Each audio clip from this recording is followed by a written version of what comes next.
2020년 7월 3일 금요일 새벽 예배에 나오신 성도님들을 주님의 이름으로 환영합니다. 이 시간 다 같이 기도하심으로 새벽 예배를 주님께 올려드리도록 하겠습니다. 사랑의 하나님, 은혜와 사랑을 감사합니다.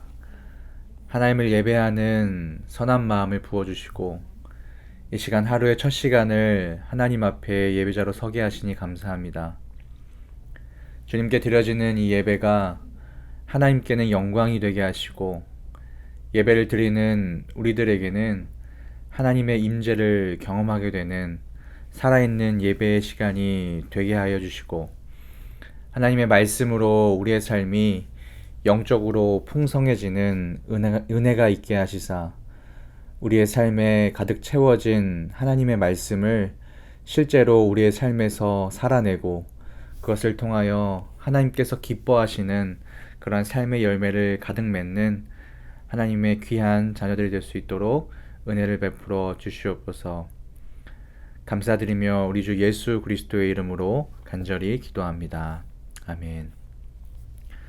하나님께서 오늘 우리에게 주시는 말씀은 신명기 7장 12절부터 16절까지의 말씀입니다. 제가 가지고 있는 성경으로 구약성경 273페이지에 있습니다. 신명기 7장 12절부터 16절까지의 말씀을 합독하도록 하겠습니다. 너희가 이 모든 법도를 듣고 지켜 행하면 내 하나님 여호와께서 내 조상들에게 맹세하신 언약을 지켜 내게 인애를 베푸실 것이라. 곧 너를 사랑하시고 복을 주사 너를 번성하게 하시되 내게 주리라고 내 조상들에게 맹세하신 땅에서 내 소생에게 은혜를 베푸시며 내 토지 소산과 곡식과 포도주와 기름을 풍성하게 하시고 내 소와 양을 번식하게 하시리니 내가 복을 받음이 만민보다 훨씬 더하여 너희 중에 남녀와 너희의 짐승의 암수에 생육하지 못함이 없을 것이며 여호와께서 또 모든 질병을 내게서 멀리하사 너희가 아는 애굽의 악질에 걸리지 않게 하시고 너를 미워하는 모든 자에게 걸리게 하실 것이라. 내 하나님 여호와께서 내게 넘겨주신 모든 민족을 내 눈이 긍휼히 여기지 말고 진멸하며 그들의 신을 섬기지 말라. 그것이 내게 올무가 되리라. 아멘. 조금 전에 읽었었던 이 본문 말씀을 가지고 선택의 기로 앞에서라는 제목으로 하나님의 말씀 함께 나누기를 원합니다. 오늘 본문 말씀은 이스라엘 백성들이 애굽의 노예 생활 그리고 40년간의 광야 생활을 마무리하고 난 후에 하나님께서 약속하셨던 그 가나안 땅에 결국 들어가게 되고 그 땅에서 전복 전쟁을 할 때에 이스라엘 백성들이 해야 할 일들에 대한 그 하나님의 명령을 계속해서 담고 있는 말씀의 연장선입니다. 그런데 우리가 이스라엘 백성들이 이 전복 전쟁을 진행함에 있어서 하나님께서 이스라엘 백성들에게 명령하신 내용이 우리들의 상식으로는 이해할 수 없고 지금까지 봐왔던 하나님의 그 성품과는 잘 매치가 되지 않는 부분임을 우리는 발견하게 됩니다. 그 이유는 이스라엘 백성들이 이 가나안 땅을 정복하고 그 땅에 있는 모든 사람들을 진멸하라는 그 하나님의 명령 때문일 것입니다. 지금까지 우리가 경험했고 또 생각하였던 그 하나님의 성품은 어떤 것입니까? 그것은 바로 인자가 많으시고 또 사랑이 많으시고 또 인생을 긍휼히 여기시는 그러한 하나님의 성품을 우리가 지금까지 보았습니다. 그런데 왜 가나안에 살고 있었던 그 많은 사람들에게만큼은 너무나도 모진 하나님처럼 행동하시고 계실까? 그들에게는 왜 사랑과 긍휼을 베풀어 주시지 않으실까라는 질문이 생기게 될 수 있습니다. 하나님께서는 이스라엘 백성들에게 가나안 땅의 족속들을 진멸할 것을 명령하시면서 이스라엘 백성들에게 그들을 불쌍히 여기지도 말라라고 말씀하시는 것을 보게 됩니다. 마치 하나님의 이 명령이 피도 눈물도 없는 그러한 명령과도 같아 보이지만 하나님 입장에서는 이스라엘 백성들에게 그렇게 명령하신 이유가 있었습니다. 그것은 바로 하나님께서 선택하신 이 이스라엘 백성들이 그 가나안 땅에 살고 있었던 그 우상을 숭배했었던 그 족속 사람들과 섞이게 됨을 통하여서 이스라엘 백성들도 그들과 같이 우상을 숭배하고 결국 하나님을 떠나게 될 것을 염려하셨기 때문이었습니다.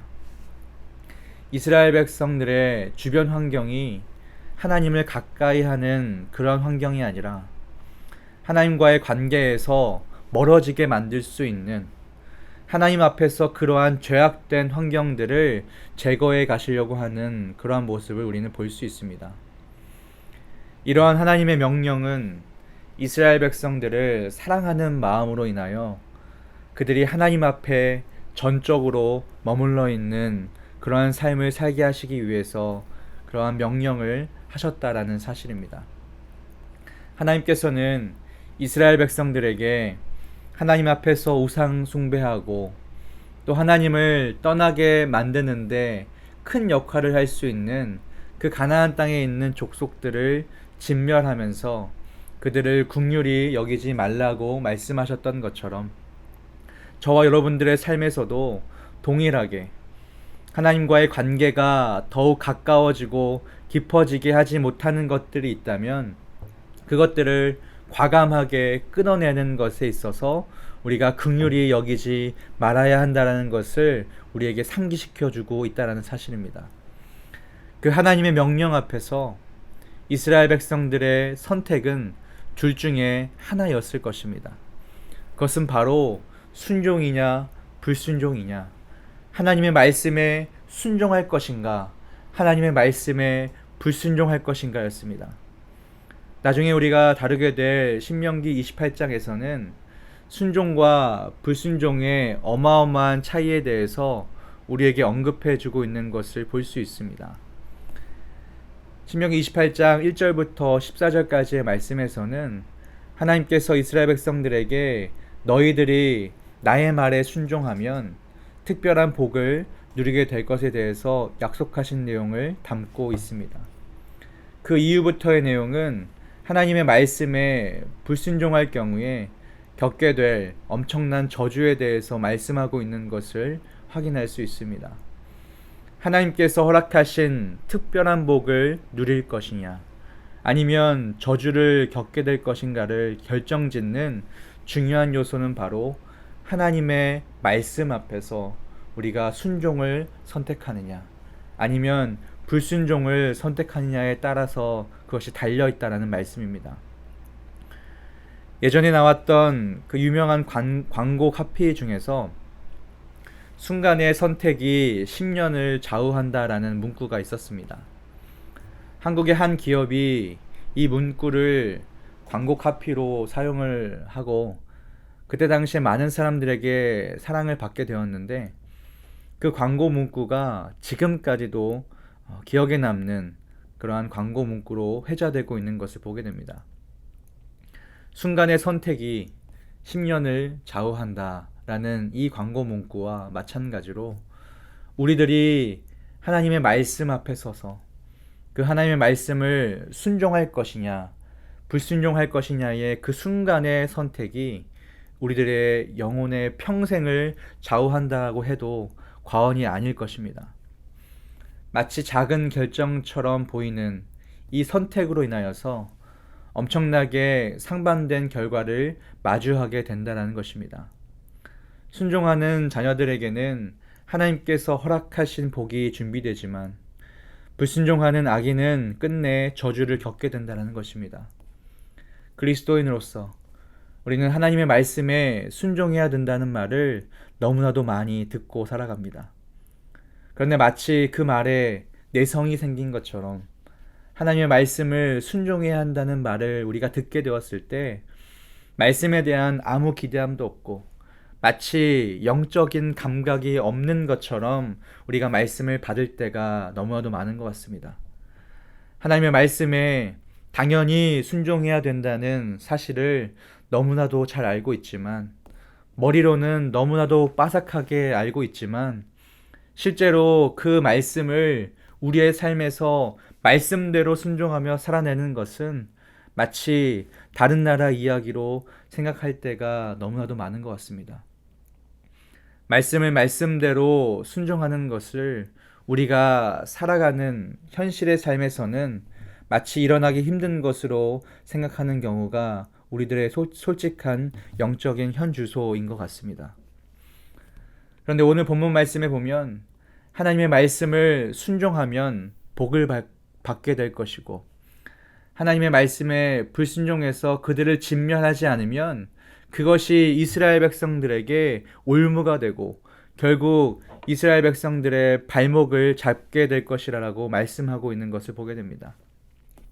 불순종하면 저주를 받을 것이고 순종하면 복을 받을 것이다 라는 이 말이 어찌 보면 너무나도 간단하고 명확한 말씀이고, 우리들이 평생 하나님의 말씀에 순종해야 한다는 것을 잘 알지만, 그럼에도 불구하고 우리들이 하나님의 말씀에 전적으로 순종하지 못하는 이유가 무엇일까요? 그 근본적인 이유는 내 생각과 내 판단으로 하나님의 말씀을 재단하고 하나님의 말씀의 옳고 그름을 따지려고 하는 그러한 교만한 마음이 우리의 마음 가운데 가득하게 있기 때문에 하나님의 말씀에 전적으로 순종하지 못한다는 것입니다. 오늘 본문 말씀에서 언급한 하나님께서 이스라엘 백성들에게 명령하신 그 가나안 족속을 긍휼히 여기지 말고 진멸하라 라는 말씀 앞에서 하나님의 계획과 하나님의 큰 그림은 보지 못한 채 내 나름대로 생각했고 내 나름대로 경험한 그 좁디 좁은 나의 생각과 나의 고집으로 인하여서 하나님의 말씀을 있는 그대로 순종하지 못하는 이스라엘 백성들의 모습에서 어찌 보면 우리들의 모습이 투영되고 있는 것을 우리는 확인할 수 있습니다. 저와 여러분들이 내 생각과 내 고집을 하나님 앞에 완전하게 내려놓지 않으면 마치 이스라엘 백성들이 모세를 통하여서 하나님의 말씀을 순종하라는 명령을 계속해서 들었음에도 불구하고 끝내 불순종했던 것처럼 우리들 역시도 그 하나님의 말씀을 순종하는 선택을 하지 않을 수도 있다는 사실을 기억해야 합니다. 그래서 사탄은 우리가 어떻게든 하나님의 말씀을 순종하지 못하도록 하나님의 말씀을 불순종하게 만들기 위해서 눈에 불을 켜고 지금도 저와 여러분들의 삶을 뒤흔들고 있다는 사실을 우리가 기억하기를 소원합니다. 하나님의 말씀 앞에서 늘 순종을 선택하는 길은 겉으로는 쉬워 보여도 결코 쉽게 선택할 수 있는 길은 아닙니다. 그럼에도 불구하고 하나님의 말씀을 순종할 것이냐, 불순종할 것이냐, 그 선택의 기로 앞에 놓이게 되었을 때 저와 여러분들이 하나님의 말씀에 순종해야 되는 이유는 너무나도 명확합니다. 그것은 바로 저와 여러분들이 그 십자가에서 죽으시고 사망 권세 다 깨트리시고 부활하신 그 예수 그리스도를 믿는 믿음으로 말미암아 하나님의 거룩한 백성이요 하나님의 존귀한 자녀가 되었기 때문입니다. 강하고 능하신 그 전능하신 하나님의 손길에 우리가 붙들려서 저와 여러분들의 오늘 하루의 삶 가운데서 하나님 앞에서의 매일매일의 삶 가운데서 하나님의 말씀을 순종하는 것은 당연한 그리스도인의 태도임을 늘 기억하며 하나님의 말씀을 우리의 삶 가운데 온전히 세워갈 수 있는 저와 여러분들의 삶이 되기를 주님의 이름으로 축복합니다. 우리 시간 오늘 함께 나눈 말씀을 기억하시면서 기도할 때에 이렇게 기도했으면 좋겠습니다.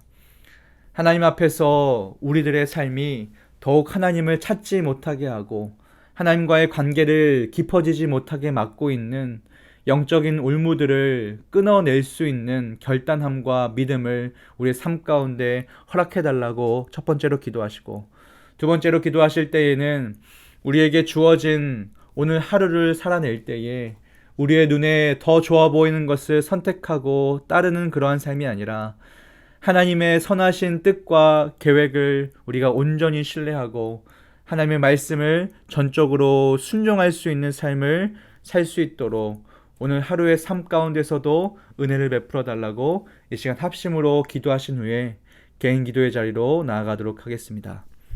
기도합니다.